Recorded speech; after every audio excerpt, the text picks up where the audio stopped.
Welcome to the Hormone Hub, your go-to source for the conversations every woman in her 40s and 50s needs to have. I'm your host, Kylie Pinwill, your nutritionist helping you navigate your way through perimenopause, menopause and beyond so you can say goodbye to the endless fatigue, unexplained weight gain, hot flushes, PMS, mood changes and more that come on this hormonal roller coaster. If you missed the memo or think this is only for women of a certain age, ladies, it's time to think again. Now sit back, relax and enjoy the show. Don't forget to hit subscribe so you don't miss any of my latest episodes, which are released every week. Share it with your friends, your sweaty sisters. The more we talk, the more we help each other. Hello, everyone, and welcome back to the Hormone Hub. And today I'm so excited to introduce one of my dear friends, Missy Beavers from Thyroid Solutions for Busy Women. Now, Missy and I have known each other for a few years now, and, we have quite a lot in common. We've had quite a lot of fun over the years, to the point where, not that you can see this on the podcast, but today we've turned up and we're pretty much wearing the same outfit. We are matching. We are twins. So welcome, Missy. It's great to have you here.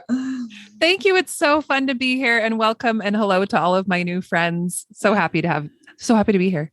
Yes. So Missy, tell us a little bit, where are you from? And tell us a bit about your business. Yes. So I'm in Northern California in the sunny land. I just discovered it is winter. We're opposite. We're winter here and you are summer, right? Correct. That's right. We were getting that all mixed up. So yes, I live in Northern California and I work in thyroid health. It's been the whole passion and drive of my entire life, my driving force in my life. So do you want to hear that story? Oh, yes. And I think, for anyone sort of who's curious about thyroid, and generally I think it comes into women's awareness, the word thyroid, because it's certainly not something that we're taught about much in school, in biology or anything like that. So it's not until we find out that we might have a thyroid issue that, we're even aware of what a thyroid is. So maybe why don't we start with what the thyroid is and what it does? I love that because you're so right. We all have our unique journeys and things that we learn about along the way because they apply to us. And in my specific journey, the thyroid has been part of every moment of my life. So of course it's like, doesn't everyone know what a thyroid is? But no, you're right. We don't know about things until we have to know. But the thing about the thyroid that boggles me, and I share this all the time, and Kylie, you've probably heard me say this because it's my favorite piece of data ever. It's this. Every single cell in the whole body has a thyroid receptor on it. Yeah. Every single cell. Yeah. So that little gland in our neck, it sits right here below the Adam's apple. It should only be as thick as about 2 to 3 credit cards stacked together. So It is so itsy bitsy. She is slim and sleek, sits there in your neck, but she controls every single cell in your whole body. Yeah. And we don't talk about her. We don't talk about Bruno, right? We do in Canto. We don't talk about Bruno. We don't talk about it until it causes a problem. Yes. So the thyroid is a very, very important part. And what boggles my mind, I have a master's degree in nutrition. So I'm highly into what foods will fuel our cells, right? And what fascinates me is not every cell has a protein receptor or a fat receptor or a carbohydrate receptor. Yeah, of course. But every single cell has a thyroid receptor. Yes. Yeah. So this gland, yes, she's very important. Yeah. So if things are going wrong with your thyroid or things aren't working the way they should be, like if you didn't know that you had a thyroid problem or an issue with your thyroid, what are some of the things that you might start to notice or start to feel? Absolutely. So let's say that sweet little gland in your neck is not producing hormones very well. Well, you're going to start to have issues with over 300 things. Yeah. Things can go wrong. But the main ones, hair loss is big. Hair loss will start to occur. Brain fog, you'll gain weight really easily and then have a hard time losing weight. You'll have cold hands and feet because even down here in our fingertips, Those sweet little cells need thyroid hormone. Yeah. You can have heart palpitations. You can have dry, cracked skin, especially on your heels. That's a surprising little trigger for thyroid hormone if you have cracked heels. Okay. Dry elbows, all those things. So what's happening in that scenario is your cells are screaming, we need more thyroid hormone. We are starving. And so when that happens, in the brain, there's a gland called the pituitary, and it's watching over all the hormones in the body. Like it's the boss of the hormones, right? So in that scenario, the brain will go, oh my goodness, Missy has gained 10 pounds and she's eating the same diet, or she's actually eating less now because she's gaining weight. She's losing her hair. She's cold all the time. She needs more thyroid hormone. So the brain will send out a message to the thyroid to make more because we're having all these symptoms, right? So that message is called thyroid stimulating hormone. Essentially, the brain tells the thyroid to make more. It stimulates the hormone. So TSH is a test that I think most people have heard of or had drawn, or if you see a doctor complaining of these symptoms, the doctor will pull the TSH. Yeah. But that's not a very helpful test. No, not at all. And what we might do, we might circle back to blood tests in a minute.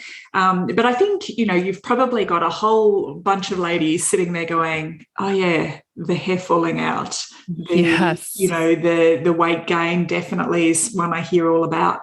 And the tiredness. Yeah, the exhaustion, that bone tired. Yeah. And it kind of then leads into, like if every single cell in your body isn't firing properly, what's going on with your digestion? So likely a little slow in that department too. Right. Constipation, or you may have issues between constipation and diarrhea. But in my specific field, I look at how the gut impacts the thyroid. So they go both ways. Yeah. The thyroid impacts the gut, but the gut impacts the thyroid. And so, they all play into each other. Yeah. All right. So ladies, so who is sitting there nodding going, oh yeah, maybe it's a thyroid thing. But before we kind of go down that path, Missy, I would love you to tell us your thyroid story because, it's quite I was going to say quite unique, but I actually don't think that's the right sort of answer because it's probably more common than we think, and it's just never not picked up. So if you wouldn't mind, we'd love to hear your story. Yeah, I appreciate that because I think that my story does appear unique in the sense that I had a very normal childhood. I was a healthy child, normal weight until I turned 7 years old, and I started having migraines. And they were happening daily. I was throwing up. I was having issues with my digestive tract. Just those were the main things, losing hair. And the doctors couldn't figure out what's going on. So I started gaining weight really, really quickly. And in that year between 7 and 8 years old, I gained 50 pounds, which is like a whole other child. I doubled in size as a child. So for us Aussies and Kiwis, it's 20 kilos. Yeah, 20 kilos. Yep. 20 kilos in under a year. And so the doctors were testing everything. This was back in the 90s, late 80s, early 90s. And they were thinking it was diabetes or a brain tumor. I had MRIs and CAT scans and they thought it was genetic, and they were testing all the things under the sun. And it wasn't until a year into this unexplainable migraines and weight gain that a doctor thought to check my thyroid. And I'll never forget that experience. I went to the doctor with my mom. And we were sitting there in the room, and he came in and he had a really nasally voice. And he said to my mom, Julie, your daughter has Hashimoto's disease. And she gasped and she touched her own neck where she has a scar from collarbone to collarbone where she had her own thyroid removed. Wow.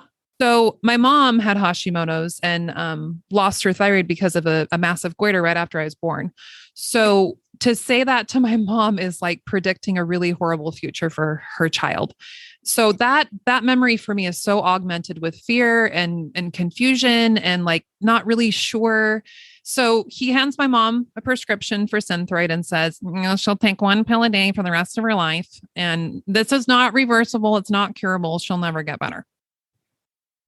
Okay. Wow. So I left the doctor's office with that programming for the rest of my life. And that part of my story is not unique. Women every single day experience this with their practitioners, where if they even test their thyroid and then if they find a problem, that's the message they get. They get levothyroxine or Synthroid. I don't know if that's true for you too. Yeah, 100%. Yeah.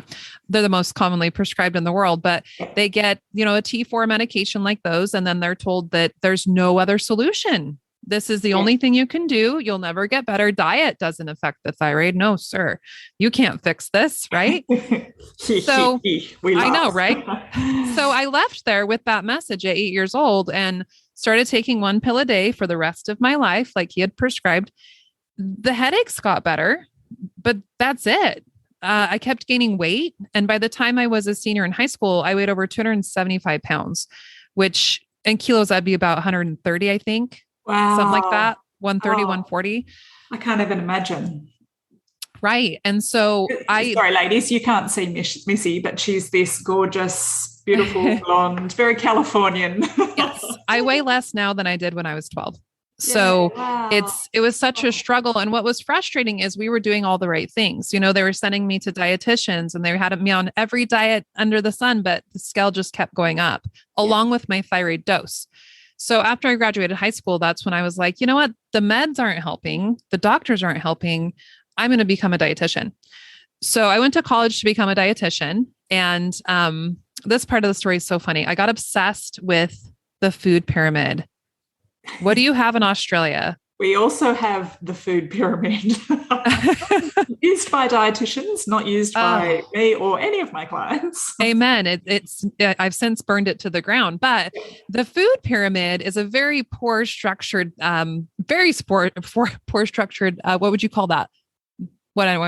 Structure. It's a poor structured structure. The focus is on, telling you what quantities of foods to eat. And it's highly focused on refined carbohydrates. Yeah. So, anyway, I really got into counting calories and eating as little as possible. Yeah. And for that first little stint of college, I was drinking lemon water and eating carrot sticks, eating less than 600 calories a day, and then running 6 miles a day. Wow. What is that in kilometers? Oh, yeah. I don't even know. 10. It's like 10 kilometers. Yeah. So I was doing that. And then I lost 80 pounds, lost it really quickly. Well, my thyroid didn't get better. Yeah. So funny, isn't it? Yeah. So my whole life, they'd been telling me, just lose weight, just lose weight, just lose weight. And then I lost weight and I was still a miserable mess. I was still having hair loss. I was missing periods. I was bruising everywhere. My gut was a mess. The headaches had come back. And the doctors still couldn't tell me what was going on. Now, the thing that was most frustrating in that time of life is when I'd go to the doctor now, they would say, you look so good. Whatever you're doing, just keep doing it. And I would say, but I don't feel good. I have this going on. And they would say, it doesn't matter. Your weight is healthy. Yeah. Wow. Yeah. So that's kind of where I got into holistic nutrition. And then I ended up with a master's degree in it because it was unacceptable to me that the meds weren't helping and that nobody was helping me understand why. Yes. Yeah. So in my own story, it's when I began digging and discovered my gut. I had lots of issues going on in my gut. And specifically for me, there's a lot of yeast, candida. There was a lot of mold. There was some strep bacteria. All of those things will trigger the immune system. Yes. And then the immune system will attack the thyroid. And so with my scenario, I never even had a thyroid problem. I had a gut problem. That triggered my thyroid. So that's what I focus on now. And I help women everywhere do the same, find the root cause of the problem, calm down the gut. And then what do you know? The thyroid starts working. And after 28 years of needing thyroid meds, I no longer needed them. Yeah. That's amazing. Yeah. It's been awesome. So it's been about 3 years now, med free. Yeah. Fantastic. Yeah. And it's interesting, like just to sort of give you, so my thyroid history, which is like a totally different thing. So this is just to share with you ladies. So, you understand that, thyroid issues can kind of like come from so many different causes. So mine was, I was 6 months pregnant with my second son, and I was actually having a facial, and I was lying there, and then the beauty therapist said to me, she goes, "What's that lump on your neck?" And I was sort of like, oh, what lump on my neck? And she goes, it's the size of a golf ball. Oh, And then it wasn't until she pointed it out. And, here I am 6 months pregnant. And then I'd mm-hmm. gone home to my husband. I was like, how can you not notice this? Like, what's going on? And then, I said the same thing to my mum. I was like, how did you not notice this thing growing on my neck? And, because I'm pregnant, like things were growing everywhere. Let's face it. Right. So like whatever was going on there was the least. So I mentioned it to my obstetrician when I went to have my checkup, and I have never seen that man move so fast. So he was just like, whoa, okay. So that day, he was on the phone booking me in for an ultrasound and a fine needle biopsy, blood tests, you name it. He booked the specialist appointment, and things happened really quickly. Yeah. So as a result of the blood tests were all normal. Mm-hmm. We'll get to that in a second. And then the cells that they got from the fine needle biopsy came back as abnormal. So they couldn't tell me if it was cancer or not. Mm-hmm. So when you've got a woman who's, quite heavily pregnant with a toddler, and she may or may not have cancer, and then they sent me home with that. You just told my mom's story. It's identical. Yeah. So, you may or may not live. And for her, they said, and you'll probably die after you have this baby. Oh, it's like you have two little kids and very similar story. Mm-hmm. She was pregnant with me at the time. Yeah. Oh, it's absolutely frightening, and it was, and they wouldn't do surgery. So they wanted to do surgery straight away, but they decided to wait until the baby was born. And then, so I was literally booked in a couple of weeks after the baby was due. So I went in, had my thyroid, and luckily for me, this tumor that was growing was like encapsulated in one half of the thyroid. So when they went in, they realized, and they know pretty much from surgery. One of my friends who's a surgical nurse said, when they do a cancer removal, she said, usually it's got these big, ugly, black arms and legs coming out of it. But she said, when it comes out clean, she said it's generally okay. And of course, all the pathology came back. It was all clear and it was fine. But it was just then, it was like, oh, well, you don't have cancer. Off you go, And have a nice life. Have a nice life. And that was it. And no one really explained to me what the ramifications of having half a thyroid meant and, all of this. And then I crashed in a heap. Like life went along. I had a toddler and a newborn. You're tired, you're exhausted, your hair's falling out anyway. So how do you know that you've got a thyroid issue? Right. Yeah. So luckily, my GP at the time was also a family friend. And even though I had been to see him and my blood results had come back normal, my mum pulled him aside and she said, look, something is going on with her. She should be better than she is. She is miserable, she's crashed, she's burnt, and and again they come back with, maybe she's postnatal depression, and mum's like, she's probably depressed. Yeah, she's probably depressed, and mum's like, well, yeah, but she's not though. I know her. She says, my daughter, I know her. She's not depressed. Yeah. But look at her, she's a mess. And she's had half her thyroid removed. Yeah, I know. And it was just, but no one ever pinned it back to my thyroid. And it was only because my mum kept at this guy. And I was that out of it that, I couldn't even stand up for myself and go, well, hang on a second, something's not right. I was totally in survival mode. And and that resonates with me so deeply because in my own story, but very much the same. So my mom gives birth to me. They they left only a pinky size of her thyroid. So that would be 90%. And then put her on meds and sent her away, have a nice life. Well, the meds didn't work. And then she didn't work. And so she wasn't able to get out of bed for 8 years. Wow. And my aunt actually raised me during that time. And I mean, I don't have any memories of my mom before I'm 8 because she was just so ill. And it wasn't until she finally found some alternative health practitioners that said, well, no, you need thyroid replacement. Like they can't take your gland out and not something that's going to work, and helped her find some meds that worked. And then of course, balancing hormones, as you know, is key. But very much the same story. And I think the thing that shocks me, Kylie, thank you for sharing that, by the way. I didn't know that full portion of your story. The thing that shocks me in my work now is discovering how unfortunately common your and my mom's story is. Yeah. 100%. I work with clients every day who have the same thing. It's like, oh, we'll just take it out. It's like a gallbladder. It's like an appendix. One of those. Yeah, no, who needs those? They're just vestigial. Yeah, just take it. They're just organs that you're born with, can't be that important, really. No big deal, except for that every cell in your body runs off the like produces. Yes, absolutely. Absolutely. Yeah. This Hormone Hub episode is sponsored by our free Hormone Help Call. On the call, we'll give you some clarity around what's causing your symptoms and the 3 simple steps you can start using straight away. If you're ready to take the next step and find out how we can help you, we can talk about that too.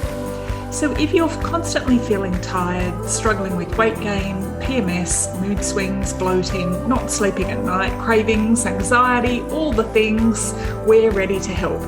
If you're ready to ditch those sugar cravings, regain your energy and shift that stubborn weight, then let us help you balance your hormones, reset your metabolism and get your confidence back so you can live the life you're meant to.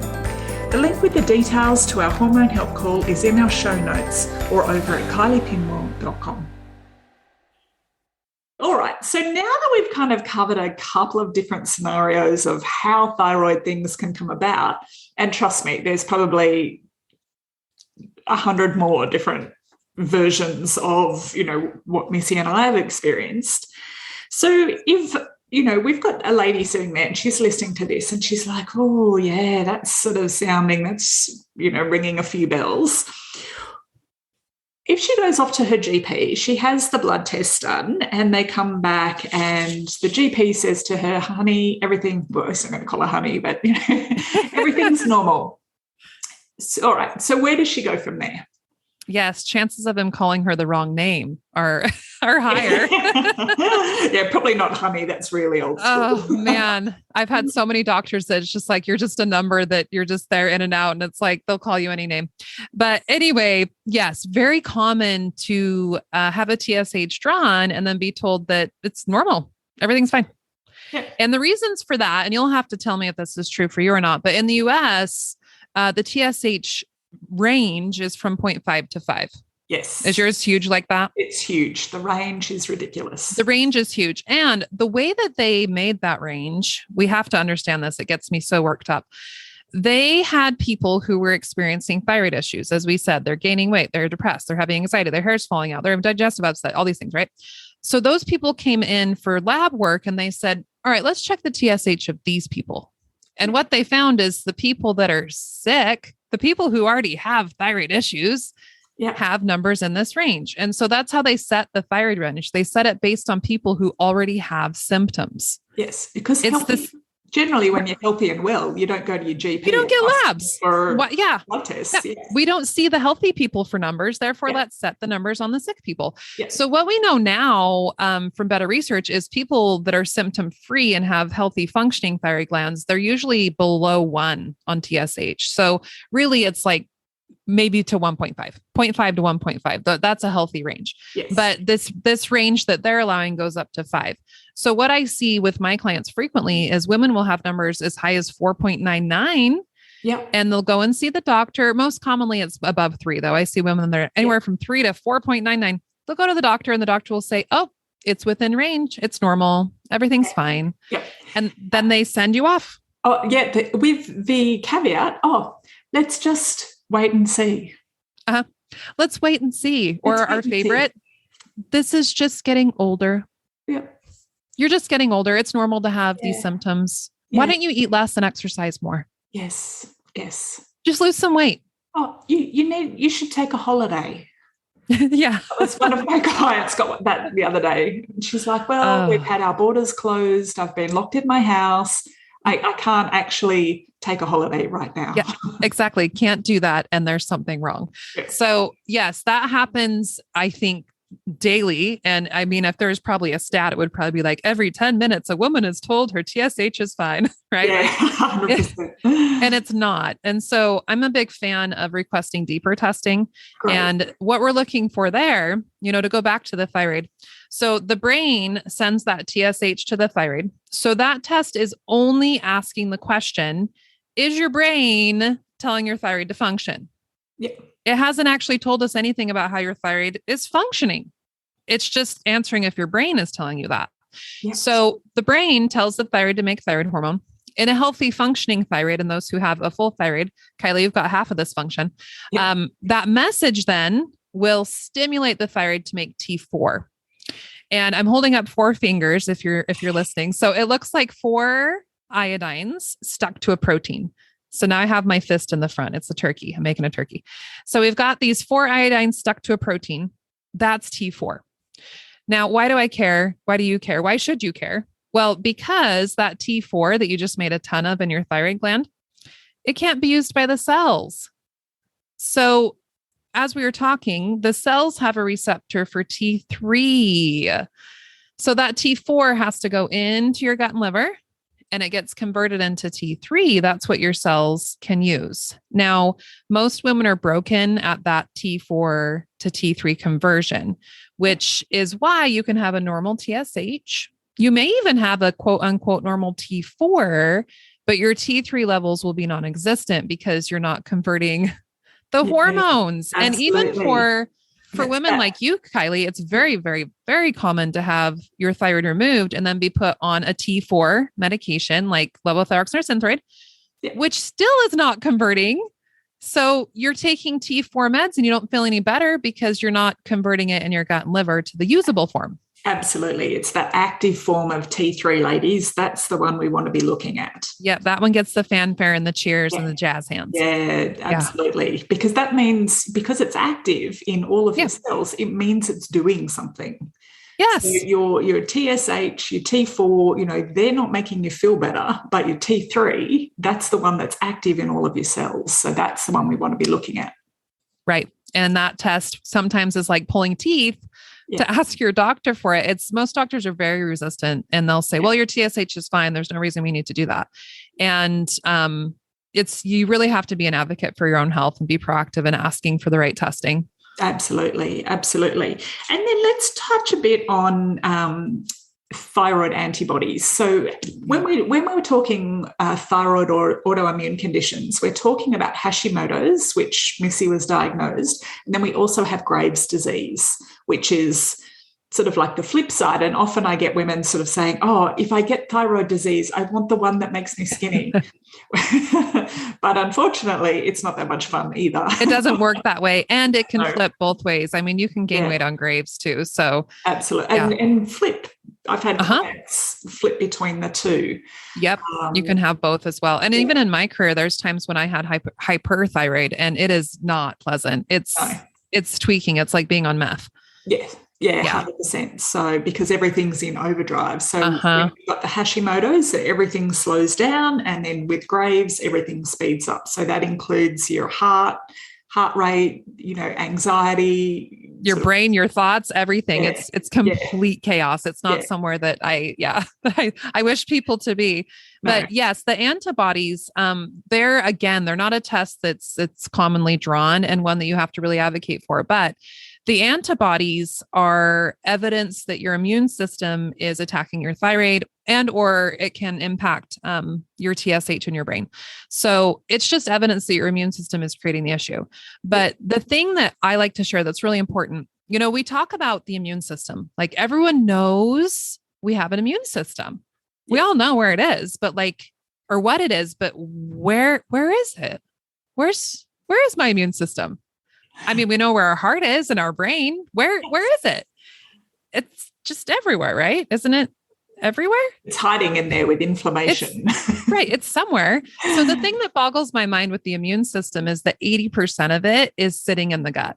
Yes. So what we know now, I went to a gut conference. This was probably like 5 years ago. And the dude stood up and he was like, all right, we have our new research in. We've just discovered that all autoimmune conditions, so 100%, all of them Start in the gut.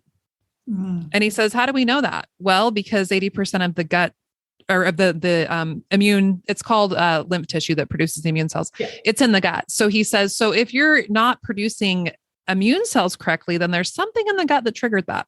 Yes. And that is the truth for all immune conditions. So that's actually where Yeah. my healing journey really skyrocketed, because at that point, I hadn't even looked at my gut.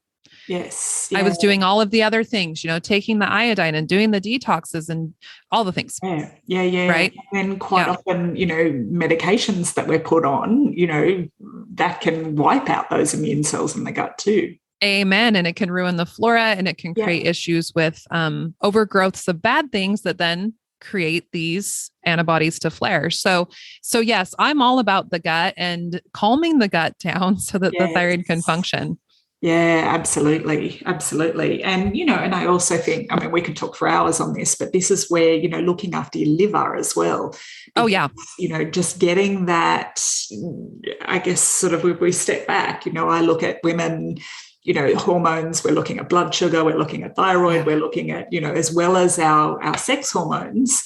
And, we need that liver to convert that thyroid from that inactive form to your active form. We need it to regulate your blood sugar, clear your hormones. So that gut and liver, I think we're very quick to jump on a diet to lose weight. But really, if we dig a little bit deeper and create a healthy functioning gut and a healthy functioning liver, we're halfway there. I agree. And I think the mistake that I made, and a lot of practitioners make, is we separate the gut and the liver.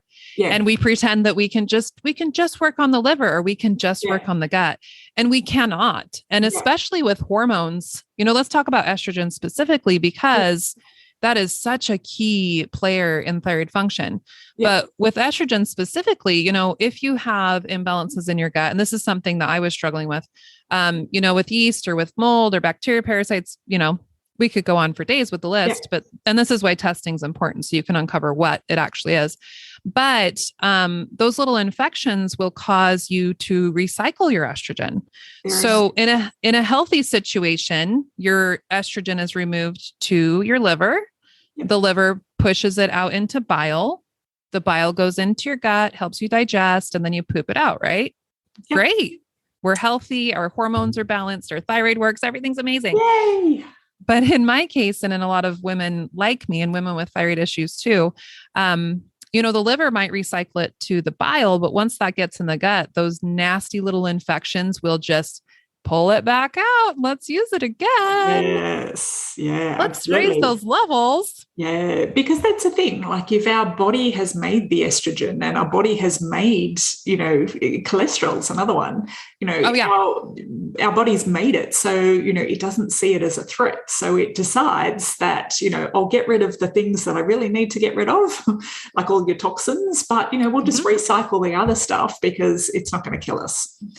Well, and I'm happy you said cholesterol too, because that's another really sneaky sign your thyroid's not working. Yeah. And one that doctors don't know, because they assume the cholesterol is the problem. But if you don't have enough T3, T3 is responsible for clearing cholesterol out of the blood after it's been used. So it won't get cleared. It won't get to the liver. And then the liver sends a message to make more. Yeah. And that is a T3 issue. So you'll go to the doctor, and what they will say is, oh no, now we've got this high cholesterol. Here's a statin. And statins, one of the greatest things statins do is they lower thyroid function. Yeah. So here we are in the same silly cycle. Yeah. Right. Yep. We just, yep. Hideous loop. We could talk about this all day. Right. All right. So, Missy, just one sort of, I think we've sort of, I really hope the ladies listening kind of understand now, how your thyroid works, why it's important, what the signs are that we need to look at, what we need to sort of be looking for our doctors. And I know here in Australia and New Zealand, and I don't know if it's the same in the States, Missy, if your doctor won't do those extra thyroid tests, we can order them privately. So natural health practitioners can order the testing for you. And we can get those tests done. And I have done this with so many women, like when I've suspected that there's thyroid issues going on, I've suspected possible autoimmune. We've just gone and got the tests done, and then they can take those test results to their GP. Absolutely. And, in the States, it's the same. You can order testing outside of a doctor's office. The only hang up though is exactly what you just said. Like, I have these test results and I can see there's a problem, but what do I do now? Yeah. And in the States, those tests are often poo-pooed. If you take that to your doctor, then they're like, who ordered these and who's your doctor? But it's okay, because oftentimes, at least in my experience with clients, they'll reorder them. Yeah. Great. Yeah. Well, the beautiful thing about the testing done here in Australia is people actually go to the same labs. So it's on the same letterhead. Great. Do it once. So the doctor can't argue with what's sitting in front of them, because it's come from the same lab that they would use. So, well, that's straight up brilliant. I love that. It's great. Because I've had this experience myself where I've taken labs, just from a at-home kit thing. And I've actually had a doctor say to me, where did you get these? These aren't viable. And it's like, well, I didn't run them in my garage. Like, where do you think I got them? Absolutely. So, what I'm trying to say here is, if you want the test done, we can absolutely organize those tests for you. That's no problem. And I highly encourage that. If you suspect that's going on, information is always the best thing to make decisions, because otherwise you're just guessing. Yeah, 100%. And that's it. Like, you hear stories of women going, up to 10 years before they get a diagnosis of what's going on with their thyroid. Very common. So, lady, life is too short to put up with feeling less than amazing. So get yourself tested, get some help, Agreed. Contact, or actually on that, Missy, what's the best way for people to find you? Yeah. So I have the Facebook group. It's called Thyroid Solutions for Busy Women. You can find me. I'll put all the links in the show notes. Yes, please find me there. Join us over there. That would be great. And then on Instagram under Missy Beavers Coaching. Yeah, fabulous. And I know. Or my website. Let me say that really quick. It's www.missybeaverscoaching.com. Yep. So missybeaverscoaching.com, and I'll put all the links to that in the show notes. And I know Missy runs some great masterclasses, boot camps. So, there's lots of really great information going on in her Facebook group. So make sure. It's always fun and games. Come and join us. Yeah. Well, Missy, it's been fabulous having you today. Thank you so much for joining us. You've shared some really valuable information with us, and I love the way you explained how the thyroid works. So I think that's going to be really helpful for a lot of women who are listening. Yes, I hope so. And if you still have questions, pop over to the group, post your questions. I am a self-proclaimed gut and thyroid nerd, so I will answer them. I love this. And Kylie, thank you for the work you're doing too, because we're sisters in this. Yeah. Like you said, it's all just a gut and liver show. Yeah. Trying 100%. To get our hormones balanced. Yeah. Everything is connected. Everything is linked. So absolutely. If your hormones are out, and ladies going through perimenopause, like, even if you don't have a diagnosable thyroid issue, your thyroid is 100% affected by perimenopause. Oh, absolutely. And for me, I talk about the oat axis frequently, and that's the ovaries, the adrenals, and the thyroid.